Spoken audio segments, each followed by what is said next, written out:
Hello everyone, welcome to my platform. আমি হৈমন্তিকা দাস। আজকে 17ই August 2025 সাল।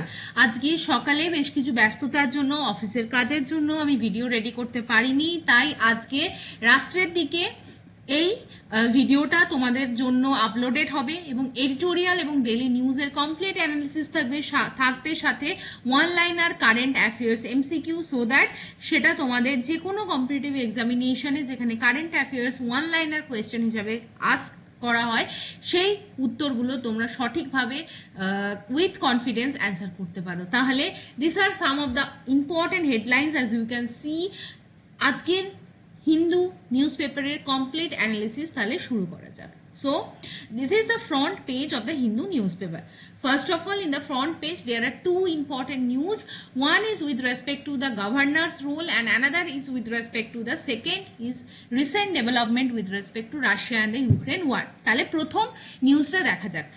রিসেন্ট আমরা দেখব বেশ কিছুদিন আগে তামিলনাড়ু স্টেট নিউজে আসে। কেন নিউজে আসে? বিকজ তামিলনাড়ু স্টেটের যে স্টেট লেজিসলেটিভ অ্যাসেম্বলি বা স্টেট লেজিসলেচার থেকে বেশ কিছু বিল পাস করানো হয় এবং সেই বিলকে ফাইনালি গভর্নরের কাছে পেশ করা হয় ফর হিজ অ্যাপ্রুভাল। বাট তৎকালীন যে তামিলনাড়ুর গভর্নর বা রাজ্যপাল আর.এন. রাবি সেটাকে কিন্তু বারবার ডিক্লাইন করে এবং লাস্ট অফ অল তিনি কিন্তু সেই যে বিলটাকে প্রেসিডেন্টের কাছে পাঠিয়ে দেন for his suggestion and advice. At that point সেই জায়গায় তামিলনাড়ু গভর্নমেন্ট কিন্তু সোজাসুজি চলে গেছিল সুপ্রিম কোর্টের কাছে এবং সুপ্রিম কোর্ট এই রেসপেক্টে পুরো জায়গাটাকে মানে তার স্ক্রুটিনি করে এবং কনস্টিটিউশনাল কি কি ভ্যালিডিটি আছে, গভর্নরের কি কি পাওয়ার আছে সেই বিষয়ে কিন্তু সুপ্রিম কোর্টের কাছে বিষয়টি যায়। আজকের এই আলোচনায় কোন জায়গাটা নিয়ে আলোচনা করা হচ্ছে? সুপ্রিম কোর্ট এই অবস্থায় গভর্নরের বিভিন্ন রোলস অ্যান্ড রেসপন্সিবিলিটি যখন পারফর্ম করে তখন সুপ্রিম কোর্ট একটা পার্টিকুলার অ্যাক্ট নিয়ে বা একটা particular article of the constitution নিয়ে প্রশ্ন তোলে and the article of the constitution is under 200 অর্থাৎ যে আর্টিকেলের আন্ডারে গভর্নর কিন্তু কোনো একটা বিলে অ্যাসেন্ট দিতে পারেন এবং সেই জায়গায় দাঁড়িয়ে 201-এ কি হয়, কোনো একটা বিলকে রিজার্ভ করতে পারেন ফর দ্য প্রেসিডেন্সিয়াল কনসিডারেশন। এই দুটো অ্যাক্টকে সুপ্রিম কোর্ট স্ক্রুটিনি করে বলতে চায় যে ইনডেফিনাইট টাইম পিরিয়ডের জন্য কোনো বিলকে কিন্তু গভর্নর কি আটকে রাখতে পারে নিজের কাছে, না কি সেখানে কোনো আমাদের টাইম ফ্রেমওয়ার্ক পেতে দেওয়া উচিত যে এত দিনের মধ্যে কিন্তু গভর্নরকে তার ডিসিশন নিতে হবে। আজকের এই নিউজটাই বলা হয়েছে যে গভর্নমেন্টের তরফ থেকে আমাদের যিনি সলিসিটর জেনারেল আছেন তিনি কিন্তু সুপ্রিম কোর্টে বলেন যে government say supreme court can not treat governor as aliens or the foreigners. Governor is placed in the state to maintain the constitutionality এবং তার কিন্তু একটা পার্টিকুলার দায়বদ্ধতা আছে, রোলস অ্যান্ড রেসপন্সিবিলিটি আছে which is present and as per directed by the Constitution of India. Now এখানে এই যে প্রেসিডেন্সিয়াল রেফারেন্স বলে একটা কথা আছে, এই প্রেসিডেন্সিয়াল রেফারেন্স মানে আমরা কি বুঝি? প্রথমত আমরা যদি দেখি প্রেসিডেন্সিয়াল রেফারেন্সের পাশাপাশি প্রেসিডেন্সিয়াল রেফারেন্স মানে কি, গভর্নর কিন্তু কোন একটা পার্টিকুলার বিলকে প্রেসিডেন্ট অফ ইন্ডিয়ার কাছে পাঠাতে পারে। This is called presidential reference. এর পাশাপাশি আরও একটা অ্যাক্ট নিয়ে বারবার পরীক্ষায় কোয়েশ্চেন আসে, বারবার পরীক্ষায় বা সুপ্রিম কোর্টের আলোচনার বিষয়বস্তু হিসাবে সামনে আসে, সেটি ইজ দ্য আর্টিকেল 143.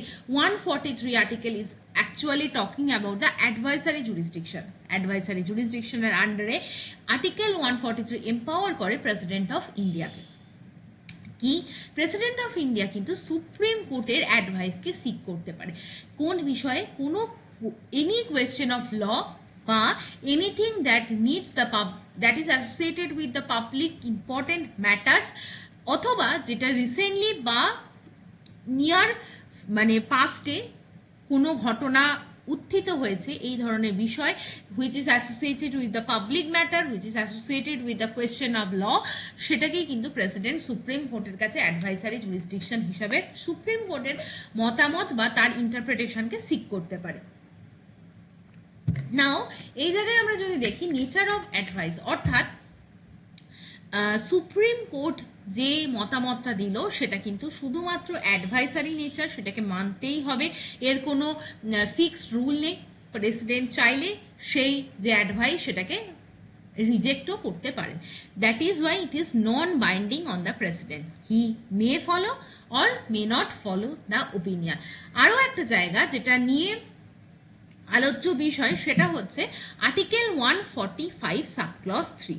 143 যেটা হচ্ছে অ্যাডভাইসারি জুরিসডিকশন, এই ধরনের ক্ষেত্রে সাপোজ প্রেসিডেন্ট আমাদের honourable Droupadi Murmu madam supreme কোর্টের কাছে কোনো একটা জিনিস মানে কোনো একটা কোয়েশ্চেন রেখেছেন, তার ইন্টারপ্রিটেশন চাইছেন অ্যাজ পার আর্টিকেল 143, সেক্ষেত্রে কিন্তু সুপ্রিম কোর্টকে অ্যাটলিস্ট 5 বেঞ্চ একটা জাজ তৈরি করতে হবে, 5 জাজের একটা বেঞ্চ তৈরি করতে হবে, এবং 5 জন জাজের এই বেঞ্চই কিন্তু only empower to actually give the interpretation under article 143। তাহলে আশা করি পুরো জায়গাটা তোমাদেরকে আমি ক্লিয়ার করতে পারলাম। নাও moving to the next article, সেটা হচ্ছে চলে আসি recently Donald Trump. He is very much in news. মানে আমার ব্যক্তিগত জায়গায় মনে হয় যে তিনি ডোনাল্ড ট্রাম্প এমনভাবে কাজ করছেন, একদিকে তিনি ইন্ডিয়াকে 50% ট্যারিফ দিয়ে দিয়েছেন, তার মেন উদ্দেশ্য বা তার মেন বক্তব্য হচ্ছে 50% ট্যারিফ কেন দেওয়া হচ্ছে, যাতে ইন্ডিয়া রাশিয়ার থেকে অয়েল ইম্পোর্ট না করে। অন্যদিকে ইউক্রেন এবং রাশিয়ার যে ওয়ার, সেখানে সিজ ফায়ার এগ্রিমেন্ট সাইন করার জন্য কিন্তু ইউনাইটেড স্টেট অফ আমেরিকার ওয়াশিংটন থেকে কিন্তু একটা ডিল বা নেগোসিয়েশনস হয়, বা সেই জায়গায় আলোচনা করা হয়। এবং কোথায় মিটিংটি হয়? মিটিংটি হয় পার্টিকুলারলি আলাস্কাতে। এই ডিল কেন হয়? যাতে কিন্তু ইউক্রেন এবং রাশিয়ার মধ্যে যে যুদ্ধকালীন পরিস্থিতি দীর্ঘ প্রায় 2-2.5 বছর ধরে চলছে, সেটাকে বন্ধ করা যায়। এবং এই সামিট কিন্তু Russian president Vladimir Putin attend করে, এবং অলদো সেখানে কিন্তু সিজ ফায়ারের এগ্রিমেন্ট ফেল হয়ে যায়, সাইন হয়নি, বাট স্টিল ইউক্রেন প্রেসিডেন্ট আমরা জানি তিনি বলেছেন কিন্তু আরও নেগোসিয়েশনসের দরকার আছে, এবং রাশিয়া সব জায়গা থেকে মানে কোঅপারেশন এক্সটেন্ড করার জন্য রাজি হয়েছে, যাতে কিন্তু ইন নিয়ার ফিউচার রাশিয়া এবং ইউক্রেন ওয়ারকে স্টপ করা যায়। ইন্ডিয়া ওয়েলকাম করেছে এই প্রোগ্রেস, যেখানে কনফ্লিক্টকে আমরা এন্ড করতে পারি। ইউএস প্রেসিডেন্ট ডোনাল্ড ট্রাম্পের মধ্যস্থতায় রাশিয়া এবং ইউক্রেনের এই যে জায়গাটা, এটা কোথায় হয়েছে? আলাস্কাতে। এইটুকখানি জায়গা তোমরা কিন্তু মনে রেখো। নেক্সট আমরা একটা জায়গা দেখব, সেটা হচ্ছে এরপরে আমরা দেখে নেব এই যে some of the key highlights যেটা কিন্তু ইউএস রাশিয়া আলাস্কা সামিটে হয়েছে। প্রথমত productive engagement but not agreement. কোনো এগ্রিমেন্ট ফাইনালি আমরা সাইন করতে পারিনি, বাট ট্রাম্প বলেছেন, এটাকে ডিসক্রাইব করেছেন as an extremely productive negotiation, but final deal is yet to be reached. Next, both leader কিন্তু অ্যাকনলেজ করেছেন প্রগ্রেস হয়েছে on many issue, specifically Ukraine, Russia, মানে ইউনাইটেড স্টেট, এরা কিভাবে ট্রাইল্যাটারাল মিটিংকে ফার্দার কন্টিনিউ করতে পারবে এবং নেগোসিয়েশনের জায়গায় যেতে পারবে, সেই আলোচ্য বিষয় এখানে আলাস্কা সামিটে কিন্তু উঠে এসছে। নেক্সট আমরা যদি দেখি nuclear power and geopolitics, mainly Trump emphasise করেছেন ইউএস রাশিয়ার রিলেশনশিপ কিভাবে সামনে আসবে, যাতে কিন্তু ওয়ার্ল্ডের দুটো top powerful nuclear power collaboration and cooperation আসতে পারে। সো দিস ইজ দ্য, মানে আমরা যদি দেখি trajectory, on the other hand when India is trying to enhance is relationship with the Russia, then US government is actually imposing huge tariff on India, but US is itself actually trying to increase the relationship with the Russia, as we can see as the outcome of the Alaska summit. Next আমরা reduce হস্টিলিটিস এর কথা এবং piece stability এস্টাবলিশমেন্টের কথা বলা হয়েছে। Next, ট্রাম্পের position যদি আমরা ইউক্রেন ওয়ারকে নিয়ে দেখি, তাহলে কিন্তু ট্রাম্প ক্লেম করেছে যে ওয়ার সুদূর ভবিষ্যতে বন্ধ হবে, এবং US president will try his best to actually sign the ceasefire. Now আমরা যদি জাস্ট দেখি ইন্ডিয়া স্ট্র্যাটেজিক ডিলেমা কি, যেখানে ইন্ডিয়াকে কিন্তু একদিকে বলা হয়েছিল যে রাশিয়ার সাথে ইন্ডিয়া কিভাবে নতুনভাবে রিলেশনকে শেপ করবে, ইউএস এর যে 50% ট্যারিফ সেটাকে কিভাবে হ্যান্ডেল করবে, that is one thing. Now let's see what is the impact on India with respect to the Alaska summit. প্রথমত trade, tariff and sanction. Already আমরা জানি যে ট্রাম্প প্রেশারাইজ করছে যাতে ইন্ডিয়া কিন্তু তার রিলেশনশিপ রাশিয়া থেকে কাট ডাউন করে। নেক্সট আমরা যদি দেখি ইন্ডিয়া যে refined petroleum export entire Europe এবং ইনক্লুডিং দ্য রাশিয়া, সেটাও কিন্তু আন্ডার স্ক্রুটিনি আছে। ট্রাম্প ক্লেম করেছে রাশিয়াকে কি lost India as an oil client due to the tariff, অর্থাৎ ইন্ডিয়া এই মুহূর্তে বলা হয়েছে এত ট্যারিফ, সেখান থেকে রাশিয়ার সাথে কিভাবে অয়েল ইম্পোর্ট এক্সপোর্ট করবে, দ্যাট ইজ মানে সেটা একটা very much in question. Next আমরা যদি দেখি এনার্জি সিকিউরিটি, ইন্ডিয়া কিন্তু একটা বিকাম মানে one of the most important buyer যেখানে রাশিয়ান ক্রুড অয়েলকে ডিসকাউন্টেড রেটে ইন্ডিয়া কেনে। এমতো অবস্থায় যদি ইউএস রাশিয়ার রিলেশনশিপ ফার্দার এনহ্যান্স হয়, সেটা কিন্তু ইন্ডিয়ার রেসপেক্টেও কিন্তু নতুনভাবে ভাবতে হবে, ইন্টারন্যাশনাল রিলেশনশিপকে নতুনভাবে তৈরি করতে হবে। এটা একটা বড়সড় ইম্প্যাক্ট। নাও এরপর আমরা জাস্ট একবার ম্যাপে দেখে নেব what is the location of the Ukraine and Russia. This is Russia and the Ukraine, and এই অঞ্চলটা হচ্ছে Crimea, which is surrounded by one of the two most important sea, that is Sea of Azov and the Black Sea. ইউক্রেনের capital কি? Kyiv. এবং আমরা যদি দেখি Dnieper one of the most important river, যেটা কিন্তু ইউক্রেন দিয়ে flow করে, এবং ইউক্রেন রাশিয়ার পাশাপাশি বেলারুস, পোল্যান্ড, মলদোভা এই ধরনের কান্ট্রি দ্বারা সারাউন্ডেড। এবং আমরা এই যে ডনেটস এবং লুহান্স্ক এই দুটো ইম্পর্টেন্ট রিজিয়ন খুব খুব নিউজে এসেছিল যখন ইউক্রেন রাশিয়া কিন্তু পিক টাইমে ওয়ারে ছিল। তাই এই পুরো জায়গাটা আমরা আলোচনা করলাম। নাও moving to the next portion, আমরা যদি আজকের সানডে নিউজ এডিটোরিয়ালটা দেখি, তাহলে এখানে আমরা দেখব একটা আর্টিকেল নিয়ে কথা হয়েছে, সেটা হচ্ছে scientist turn the E coli bacteria into the mercury sensor. অর্থাৎ এই জায়গায় আমরা দেখব যে আমরা ই কোলাই ব্যাকটেরিয়া নিয়ে একটা আলোচনা হয়েছে। হোয়াট ইজ ইন নিউজ সেটা আমাদের পড়ার খুব একটা দরকার নেই, but we need to understand the E coli bacteria এবং ইটস ডিটেলস। প্রথমত ই কোলাইকে কিন্তু আমরা বলে থাকি এটা একটা পার্টিকুলার ব্যাকটেরিয়া, যেটা আমাদের হিউম্যান বডি বা অন্যান্য অ্যানিম্যাল বডির যে ইন্টেস্টাইন অর্থাৎ ক্ষুদ্রান্ত এবং বৃহদান্তের কাছে আমরা কিন্তু এটাকে পেয়ে থাকি। এটা মেনলি রড শেপস একটা ব্যাকটেরিয়া হয়, এবং মেনলি ই কোলাইয়ের বিভিন্ন ধরনের স্ট্রেন পাওয়া যায়, but most of the strain কিন্তু হার্মলেস, শরীরে থাকলে এটা কোনো ক্ষতি করে না, rather it provide some extent of benefit, but some strain কিন্তু ইলনেস বা ইনফেকশন তৈরি করে থাকে। ঠিক নেক্সট, ই কোলাই যে ব্যাকটেরিয়া, সেই যে বেশ কিছু ফিউ স্ট্রেন সেটা কিন্তু ডায়রিয়া তৈরি করে, বা আমাদের যে ইন্টেস্টিনাল ট্র্যাকে কিছু প্রবলেম বা ইউরিনারি ট্র্যাক্টে ইনফেকশন দেখায়। এছাড়া আমরা রেসপিরেটরি ট্রাভেল, নিউমোনিয়া এই ধরনের ডিজিজও দেখতে পারি। নেক্সট আমরা যদি দেখি ট্রান্সমিশন কি হয়, এটা জেনারেলি ট্রান্সমিটেড হয় হিউম্যান বডিতে through the contaminated food, water, বা আমরা যদি ফিকাল ম্যাটারের সাথে কন্ট্যাক্টে আসি ইনফেক্টেড অ্যানিমালসের, সেখান থেকেও ইকোলাই আমাদের শরীরে আসতে পারে। এবার ইকোলাই যদি আমাদের শরীরে ইনফেক্টেড স্ট্রেনের ইকোলাই আসে, সেখানে কিন্তু তারা একটা টক্সিন প্রডিউস করে যাকে বলে সিগা, এবং তার জন্য কিন্তু স্মল ইন্টেস্টাইনের জায়গায় আমাদের টক্সিন ড্যামেজ করে এবং ডায়রিয়া কজ হয়। So this is the main symptom. আর ইকোলাই থেকে যদি আমাদের শরীরে ইনফেকশন ছড়িয়ে পড়ে, তাহলে তার যে আউটকাম সিমটম হিসেবে আমাদের ফিভার, ডায়রিয়া বা ভমিটিং টেন্ডেন্সি আসতে পারে। আর ট্রিটমেন্ট কি? মেইনলি এটা সেলফ লিমিটিং, এর একটা টাইম পিরিয়ড থাকে, তারপর আস্তে আস্তে আমাদের বডির ইমিউনিটি সিস্টেম কিন্তু তাকে নষ্ট করে দেয়, এবং মেইনলি এই সময় আমাদের ডায়রিয়ার সময় যদি আমরা প্রপারলি হাইড্রেটেড থাকি, that will help us our human body to actually track this kind of thing. Next আমরা আরেকটা জায়গা নিয়ে আলোচনা করব, সেটা হচ্ছে plastic pollution affects our health. এই আর্টিকেলটা তোমরা নিজেদের মতো করে একবার পড়ো, আমি জাস্ট একবার কিছু কি হাইলাইটসকে মেনশন করে দিচ্ছি। যেখানে হচ্ছে দেখো লেখা হয়েছে এন্টায়ার প্লাস্টিক পলিউশন নিয়ে রিসেন্টলি ইউনাইটেড নেশন এনভায়রনমেন্টাল প্রোগ্রামের কাছে ইউনাইটেড নেশনে জেনিভাতে একটা মিটিং করা হয়, বাট তার কিন্তু কোনো আউটকাম আসেনি। সেই জায়গায় দাঁড়িয়ে প্লাস্টিক ওয়েস্টকে আমরা কিভাবে ম্যানেজ করবো, that is the big question. প্লাস্টিকের মেন মেটেরিয়ালস হিসেবে আমরা বিভিন্ন পলিমার্স, তারা ন্যাচারাল হতে পারে, আর্টিফিশিয়াল হতে পারে, এগুলোকে ইউজ করি, এবং এই যে প্লাস্টিক, টনস অফ প্লাস্টিক কিন্তু ওয়েস্ট হিসাবে আমাদের বিভিন্ন ওয়াটার বডিকে চোখ করে, এবং তার কিন্তু হেলথ ইম্প্যাক্ট হচ্ছে সিগনিফিকেন্ট। এই পুরো আর্টিকেলটা আমি তোমাদের জন্য রিড করার জন্য দিলাম। দেখো, there are some mentions about the what are the microplastic. মাইক্রোপ্লাস্টিকের ডেফিনেশন হচ্ছে সেই সমস্ত প্লাস্টিক যার যে মেটেরিয়াল, তার যে ডায়ামিটার সেটা হচ্ছে 5 মিলিমিটার বা তার কম।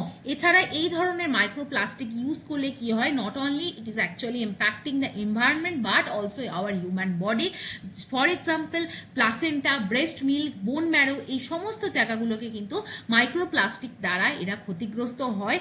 তাই এমতো অবস্থায় কিভাবে আমরা অ্যাডমিনিস্ট্রেটিভ সেট আপকে ইউজ করতে পারবো, কিভাবে আমরা লিমিটেড করতে পারবো প্লাস্টিক প্রোডাকশনকে এবং প্লাস্টিক রিসাইক্লিংকে আমরা এনকারেজ করতে পারবো, সেই বিষয়ে একটি এডিটোরিয়াল তোমরা এটা পড়তে পারো চাইলে, আদারওয়াইজ খুব বেশি ডিটেলস নেই। কয়েকটা আমরা জায়গা মার্ক করে দিচ্ছি, এগুলোকে একবার নিজেদের মতো করে গো থ্রু করো। নেক্সট আমরা চলে আসবো আজকের ওয়ান লাইনার কিছু কারেন্ট অ্যাফেয়ার্সকে নিয়ে। সেটা হচ্ছে first question of the day, which country is set to launch the world first hydrogen power train network? Option A Germany is the correct answer. Germany recently launch করেছে hydrogen power train, যাতে eco friendly transport সিস্টেমকে promote করে। পরের question হচ্ছে which country has topped the global startup index 2025? Recently United State of America rank করেছে first, India কিন্তু third rank secure করেছে in the global startup index 2025। পরের question, India has recently launch the digital rupee pilot project in which sector? Option D agricultural payment is the correct answer, এবং সেই আন্ডারে digital payment যাতে directly ফার্মারদের benefit করা যায় তার জন্যই এই প্রজেক্টকে লঞ্চ করা। পরের question, global cyber security forum 2025 কোন কান্ট্রি হোস্ট করছে? Option C Saudi Arabia is the correct answer. Saudi আরব কিন্তু ডেটা প্রোটেকশন এবং সাইবার সিকিউরিটিকে ফোকাস করে এই ইভেন্টকে হোস্ট করছে। পরের কোয়েশ্চেন হচ্ছে which Indian player has recently won the World Chess Cup 2025? Option D Gukesh is the person who has recently won the World Chess Cup. তিনি কিন্তু এই হিস্টোরিক অ্যাওয়ার্ডটা পেয়েছেন। পরের কোয়েশ্চেন দেখে নেব আমরা, which country has recently launch first AI based parliamentary assistance system? Option B Japan government has recently launch the AI অর্থাৎ artificial intelligence system, যাতে কিন্তু পার্লামেন্টারি নেটওয়ার্ক বা এন্টায়ার যে parliamentary proceedings of that particular country সেটাকে faster এবং more transparent করা যায়। পরের question, which Indian state has recently been declared as a green energy hub? রাজস্থানকে কিন্তু রিসেন্টলি গ্রিন এনার্জি হাব হিসাবে ডিক্লেয়ার করা হয়েছে। কেন? তার সোলার এবং উইন্ড পাওয়ার ক্যাপাসিটি এতটাই বেশি, যাতে কিন্তু তাকে গ্রিন এনার্জি হাব হিসাবে চিহ্নিত করা হয়েছে। পরের question, which organization has recently release the digital health index 2025? Option A World Health Organization is the correct answer. Digital health infrastructure health সার্ভিসকে বুস্ট করার জন্য ওয়ার্ল্ড হেলথ অর্গানাইজেশন এই ডিজিটাল হেলথ ইন্ডেক্সকে রিলিজ করেছে। ইন্ডিয়া। পরের question, India has recently signed an agreement with which country for lunar exploration mission 2026? Option C Japan is the correct answer. জাপানের যে research, আমরা যদি যেরকম আমাদের ইন্ডিয়াতে আছে ইসরো, সেরকমই জাপানের আছে জাক্সা। ইসরো এবং জাক্সা কিন্তু এই জয়েন্ট মিশনকে লঞ্চ করেছে যাতে মুনের সাউথ পোলকে এক্সপ্লোর করা যায়। So this is the entire analysis for the day 17th August 2025। Just one reminder, যারা তোমরা WBCS এর পাশাপাশি মিসলেনিয়াস পরীক্ষার প্রিলিমসকে ক্লিয়ার করেছো এবং মেন্স পরীক্ষা দিতে যাবে 31 আগস্ট, খুব শীঘ্র তার অলরেডি যে অ্যাডমিট কার্ড সেটাও ডাউনলোড করা যাবে পিএসসির ওয়েবসাইট থেকে। তো লাস্ট মুমেন্টে তোমরা যদি চাও ডেসক্রিপটিভ বেঙ্গলি এবং ইংলিশের জন্য নিজেদের প্রিপারেশনকে কনসলিডেট করতে, ফুল লেন্থ মক টেস্ট দিতে, তাহলে 6টা ফুল লেন্থ মক টেস্ট তোমরা দিতে পারো বেঙ্গলি এবং ইংলিশ পেপার 1 এবং পেপার 2-র জন্য কমপ্লিটলি সেটাকে চেক করা হবে থরলি, সেখানে সাজেশন দেওয়া হবে, ইনপুট দেওয়া হবে। আমি পার্সোনালি তোমাদের ইনপুট প্রোভাইড করবো যাতে তোমরা সেটাকে এনহান্স করতে পারো। এছাড়া তোমরা যদি কেউ মনে করো এটা এনরোল করবে, তাহলে আমাকে মেল করে জানিও, মেলে তোমাদের নাম এবং কন্ট্যাক্ট নাম্বার লিখে জানিও, এবং তাতে তোমরা ফুল 6-6টা মক টেস্ট দিতে পারবে। আমার পার্সোনাল কিছু স্টাডি মেটেরিয়ালস বেঙ্গলি এবং ইংলিশের ওপর, আমার নিজের হ্যান্ড রিটেন নোট, সেগুলো আমি তোমাদেরকে এই গাইডেন্স প্রোগ্রামের মধ্যে প্রোভাইড করে দেবো। তাহলে তোমরা যদি ইন্টারেস্টেড থাকো আমাকে এই আইডিতে মেল করো। নাও সব এইটুকখানি আমার জন্য আজকে তোমাদের কাছে ছিল বলার। লাইক করো, শেয়ার করো, সাবস্ক্রাইব করো। টেলিগ্রাম চ্যানেল যারা নতুন তারা জয়েন করে নিও, যাতে কিন্তু নিউজ পেপার পিডিএফকে রেগুলার ওয়াইজে তোমরা ডাউনলোড করতে পারো এবং নিজেদের পড়ে নিজেদেরকে সমৃদ্ধ করতে পারো। নাও ডেডিকেটেড মেন্টারশিপ, তোমরা যদি WBCS এর জন্য ইন্টারেস্টেড থাকো, পড়াশোনা করতে চাও, তাহলে আমার গাইডেন্স প্রোগ্রামে যুক্ত হতে পারো। This is my mail ID. এই মেল আইডিতে তোমরা তোমাদের মেল করো এবং আমাকে জানিও। With this note I am bringing this class to the end. Thank you for watching. Have a nice day.